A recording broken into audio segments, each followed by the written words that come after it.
Помните, че преди малко повече от месец, около 24 май, като поздрав за деня на просветата ни в Христа, Министерството на образованието даде на българските деца по време на матурата рекламен текст, 2 рекламни текста на Йога, върху които трябваше да разсъждават нашите деца. Тогава Светия Синод на Българската православна църква изпрати писмо до Народното събрание, с което се надяваше да бъде отправено питане към от депутатите към министъра, защо се случва такова нещо.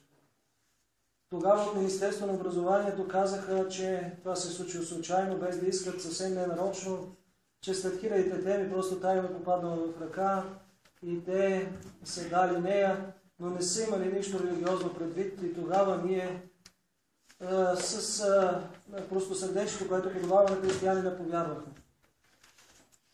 Сега, малко 2-3 седмици по-късно, на теста за матура, на теста за външно оценяване по английски език, отново се падна, сещате се какво, текст за йога. И така всички ние разбрахме, че първия път изобщо не е било случайно, съвсем не е било ненарочно, е било преднамерено, било е нахално, било е системно направено така, че да бъде пропагандирано едно чуждо на българския народ учение и особено то изглежда отвратително на фона на това, че агресивно се отказва на Българската православна църква да има част по вероучение в училище и то не е само част по православие, а част по религия, която всеки си избере или етика, като и се посочва мястото в ъгъла на обществото, където тя трябва да мирува, за да й бъдат дадени от време на време трохи от бюджета, с които да закърпи някой храм, в който храм, когато дойдат делегации, българските политици да могат да водят своите чужди гости, понеже българската държава и българското общество не притежава никакво богатство и никаква ценност извън тези, с които разполага Българската православна църква, понеже същността на българина, както добре знаете, е единствено и само православно. Единственото нещо, което е построено извън църквата, е онова нещо на Бузлуджа, което и сега се разпада.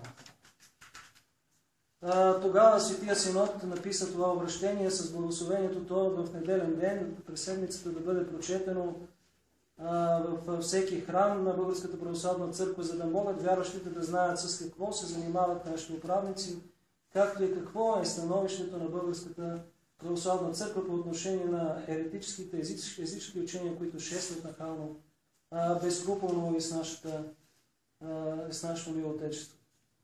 Аз, разбира се, в частност като свещеник, последен тук в нашата енория, съм щастлив от това обращение на Светия Синод, не само защото то е написано така, че може да бъде определено като една от най-ярките проповеди, които Българската църква е отправила в най-новата история, но и защото то потвърждава това, което аз твърде често говоря в тая енория, да бъде пазена чиста вярата и защото е още едно изобличение на тия, които казват, че може би от тези Владимир нещо не е наред, може би от тези Владимир просто така се говори, но аз ще ходя там, където ми харесва, там, където се чувствам добре, при този сектант, при ония сектант.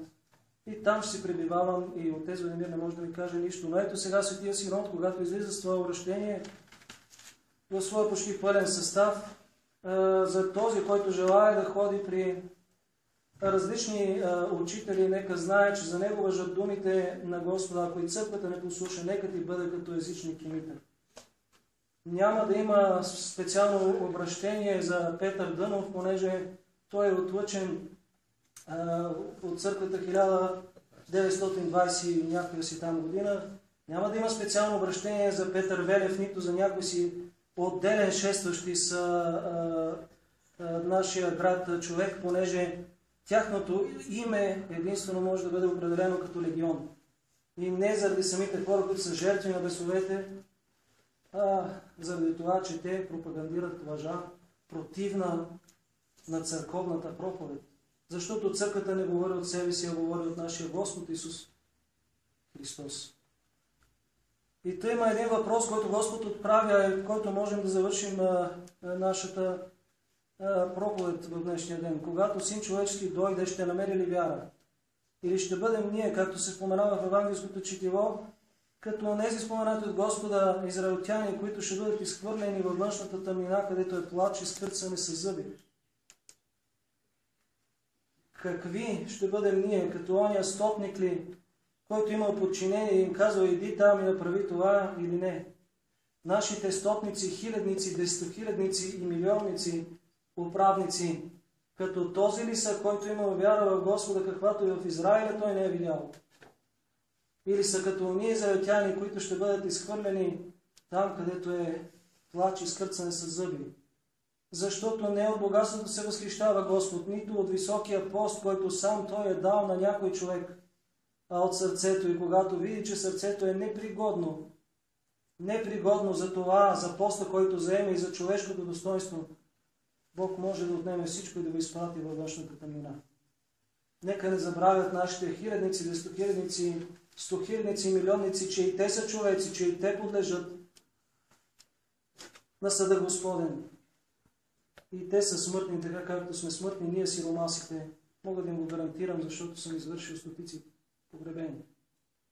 И ние самите трябва да бъдем пример за това, че в църквата се проповядва и се случва нещо различно. Че ние сме различни не с това, че трябва да сме нещо повече от останалите хора, а с това, че имаме покаяние. И с това, че следим да имаме чист живот и се срамуваме от греховете. Не така, както постъпиха вчера някои наши съграждани, които развяха като знаме греха си. Похвалиха се на обществото с него, им нарекоха доброто зло, а злото добро, уподобявайки се по този начин на бесовете, защото само те единствени правят това, наричат злото добро и доброто зло, като желаят да разрушат всичко, което Господ прави. Ние трябва да блестим в това общество не с нашите дела на святост, понеже всички знаем какви сме, защото сме немощни хора, а да блестим с нашите дела на покаяние. Ако трябва да показваме нещо, трябва да показваме сълзите си, трябва да показваме разкаянието си, обичта си към Господа и своето несъвършенство, и с това несъвършенство, покрито с сълзи, да изобличаваме горделивото и развято, показано празнично грехолюбие. Ние трябва да живеем не в спокойствието на днешния век, а в доброто безпокойство, за което говори стареца Паисий Светогорец. Доброто безпокойство, което прави човека да очаква Господа като мил, като скъп, като жених днес и плаче за това, че има да се срещне